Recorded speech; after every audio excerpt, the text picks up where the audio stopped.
미국은 이달 29일 미국령 괌에서 한미일 국방장관 회담을 개최하자는 입장을 한국과 일본 측에 전달한 것으로 알려졌습니다. 국방부는 21일 코로나19 영향과 각국의 일정으로 인해 한미일 모두에게 맞는 적절한 회담 일정을 정하지 못했다며 협의가 진행 중이라고 밝혔습니다. 국방부는 일정을 조율 중이라고 밝혔지만 한국을 제외한 미일 국방장관 회담만 이달 말 열릴 가능성이 커 보입니다. 국방부는 코로나19 전국적 확산 등의 내부 상황을 고려해 국방장관 회담에 불참하는 방향으로 사실상 결론을 내린 것으로 알려졌습니다. 코로나19라는 국가적 비상 상황에서 국방부 장관이 해외 출장으로 자리를 비우고 귀국 후 2주간 자가격리해야 하는 것도 현실적으로 어렵다는 판단입니다.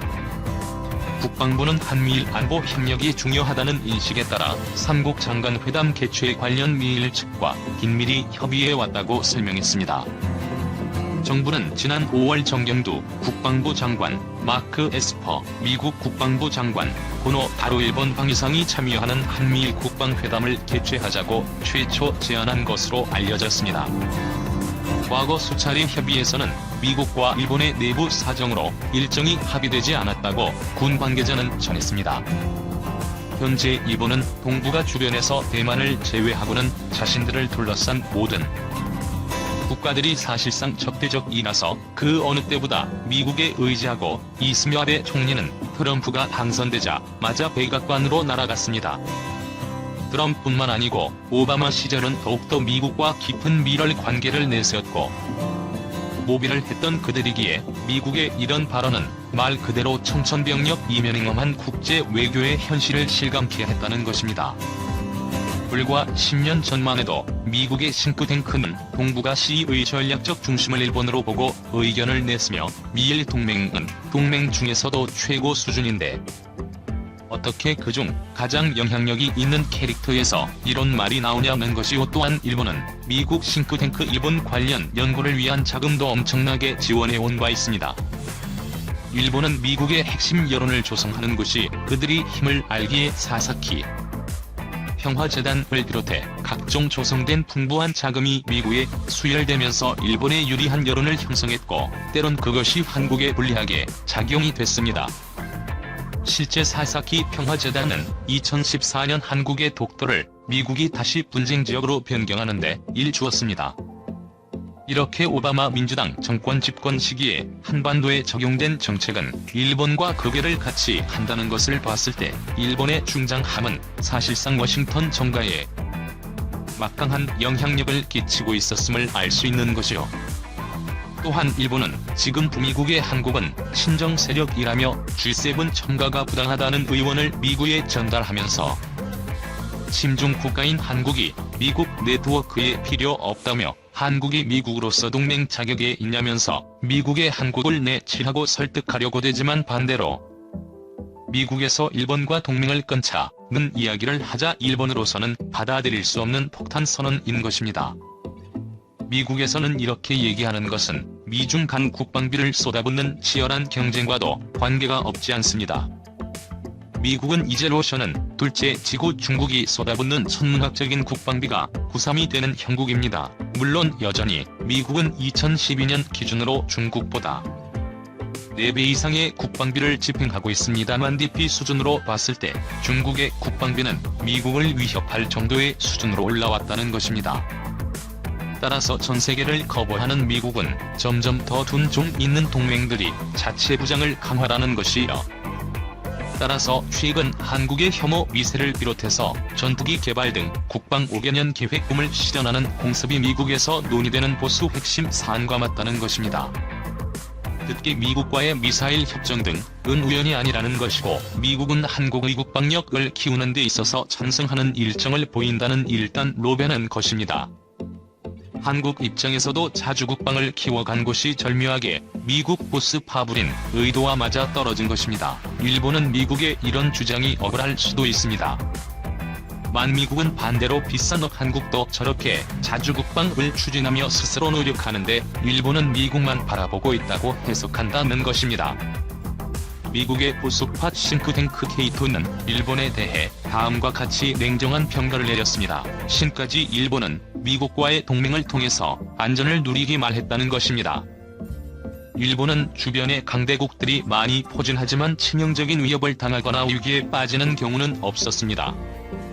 주변의 영토 분쟁으로 호시탐탐 일본을 노리는 러시아와 중국의 저도적인 기세를 봤을 때 미국 없이는 이러한 평화는 쉽지 않아 쓰려는 판단이 어렵지 않게 됩니다. 케이토 연구소는 이번에 리스트에 올린 국가 중에 독일도 있었는데 독일 역시 GDP에 비해서 국방비를 매우 쓰지 않는 나라로 러시아로부터의 미국 보호를 거저 받고 있다는 것입니다. 역시 대부분은 돈에 관한 이야기로 이러한 주장의 핵심은 미국이 더 이상 국력 낭비를 해서는 안 된다는 것이고 실제 동맹으로 인해 미국의 파워가 강해지는 것과 반대로 동맹에 나가는 돈으로 미국이 쇠퇴하는 것을 본격적으로 저울질하며 나서 동맹과의 관계를 논하는 데 돈이 많은 일본의 행태가 미국에 걸려든 것입니다.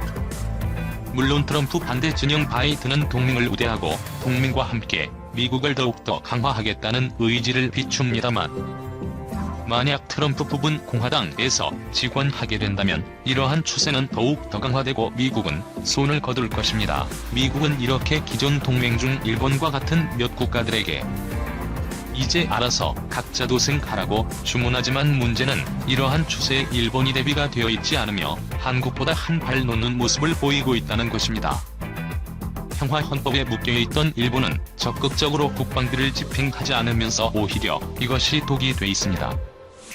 게다가 아베노믹스 이후에 일본 경제에 몰두하면서 국방을 다소 등한시했던 곧 또 타격이 오는 것이죠. 만약 미국이 주일 미군을 철수시키고 일본에 대해서 적극적으로 보호하지 않는다는 입장으로 나오면 일본은 당장 러시아와 중국을 곧바로 맞닥뜨리는 현실이 어렵지 않게 전개될 것으로 파악되고 있습니다.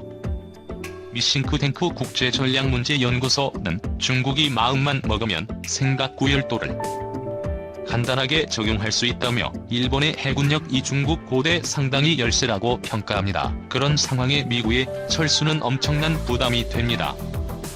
당장 사람이 많이 고 좋아하지 않는 생각뿐은 금세 중국이 편히 파괴될 가능성도 커지는 것이며 미국은 제한적으로 개입할 것입니다. 미국의 강력한 일본 동맹인데 이런 일이 생길 거라고 의문이 듭니다만 미국이나 중국 모두 전면전은 원하지 않고 있으며 이에 원해 중국은 이미 미국에 다양한 옵션을 제공하며 사태를 급속도로 마무리할 것이라는 예상. 미국 싱크탱크를 통해 나오는 상황입니다. 이와 같이 점점 더 국제사회는 미국의 역할이 축소될 수 있다는 관측이 나온 걸 동시에 박자도 생으로 자주 국방을 키워야 많은 상황에 직면하고 있습니다. 물론 일본이 국방력을 키워서 한국에 피해를 끼칠 수도 있습니다만 일본이 자칫 그 타이밍이 늦어버린다면 중국의 영토 수복 등 무슨 일이 일어난다고 하더라도 이상하지 않다는 게 국제사회의 현실이라는 지적이 나오고 있습니다. 물론 싱크탱크 캐릭터는 주한 미군 철수를 주장해왔습니다만 그렇다고 한국과 동맹을 끊을 정도는 아니라는 판단을 했고 어느 정도 충분히 돈을 쓰는 국가로 분리한 것입니다.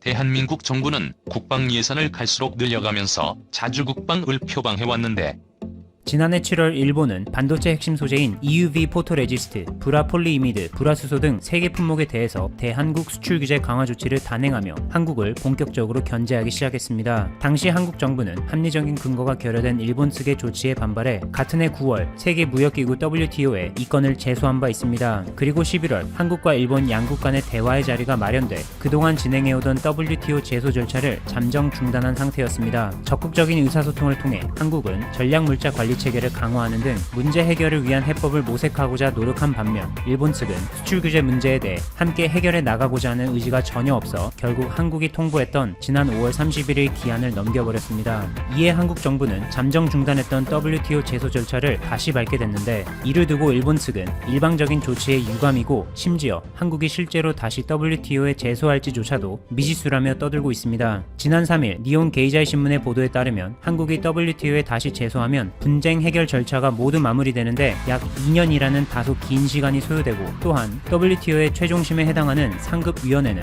무역 분쟁 심리를 위해 최소 3명이 필요한데 현재 남아있는 인원이 단 1명뿐이어서 그 기능이 정지된 상태에 있다는 것입니다. 네, 맞습니다. 현재 미국이 WTO 상소위원 후임을 선출하는데 전혀 협조하지 않고 있어 사실상 상급위원회의 기능이 정지한 것입니다. 그런데 일본이 반드시 기억해야 할 점은 이번 대한국 수출 규제 강화가 한국에 어느 정도 손실을 끼쳤지만 일시적인 것으로 매우 제한적인데, 역으로 한국의 탈일본 정책으로 일본 기업의 피해가 더 커진 상황이죠. 실제로 일본의 수출 규제 강화 때문에 피해가 예상된 100개 품목 중 벌써 76개의 품목에 대해서는 국산화 혹은 해외 대체품을 확보했는데, 그 예로 일본 의존도가 무려 90%에 달했던 디스플레이 소재 브라폴리이미드의 경우 이미 국내 기업들이 양산을 시작해 국산화에 성공했고, 차세대 반도체 공정에 있어 핵심 소재에 해당하는 극자외선용 포토레지스트의 경우 미국의 듀폰사 생산 공장을 유치하는 데 성공해 공급망을 다각화한 케이스입니다. 이처럼 시간이 흐를수록 불리해지는 것은 우리가 아닌 일본인데, 최근 드넓은 바다를 통해 전 세계 대륙을 하나로 연결할 수 있는 유망 분야인 해저 케이블 산업에 있어서도 한국이 일본을 따라잡았다는 소식이 전해져 일본에 충격을 더하고 있습니다. 전선의 꽃이라고 불릴 만큼 진입 장벽이 높은 해저 케이블 시장은 현재 프랑스, 이탈리아, 일본, 그리고 한국, 이렇게 탑4 국가에 의해 돌아가고 있는데, 불과 10년 전만 해도 전혀 다른 양상이었습니다. 앞서 언급했듯이 진입 장벽이 다소 높은 산업이 바로 해저 케이블인데, 오랜 역사로 꾸준히 기술을 개발해온 나라들이 바로 프랑스, 이탈리아, 스웨덴 등으로 그 역사가 무려 100년에 달하고, 일본의 경우에도 1980년부터 해저 케이블 산업에 투자해 무려 40년이라는 역사를 기반으로, 심지어 2005년 전후까지는 아시아에서 일본이 유일하게 해저 케이블 기술을 보유하고 있었을 정도였습니다. 물론 그 당시에는 글로벌 해저 케이블 시장의 규모가 그렇게 크지 않아 한국의 경우 국내 발주 사업에도 프랑스, 이탈리아, 스웨덴 등의 유럽 국가의 기업들이 싹쓸어 갔는데, 그 예로 프랑스 기업 넥상스가 제주 해남 간 101km 구간의 해저 케이블을 설치한 바 있습니다. 이후 글로벌 해저 케이블 시장이 점점 성장함에 따라 한국 기업 역시 관심을 보이며 뛰어들기 시작하는데, 대표적인 기업이 LS전선입니다. LS전선은 2008년 뒤늦게 이 산업에 뛰어들었고, 놀랍게도 1년 후인 2009년에 대반전으로 3,300억 규모의 진도 제주간 122km에 달하는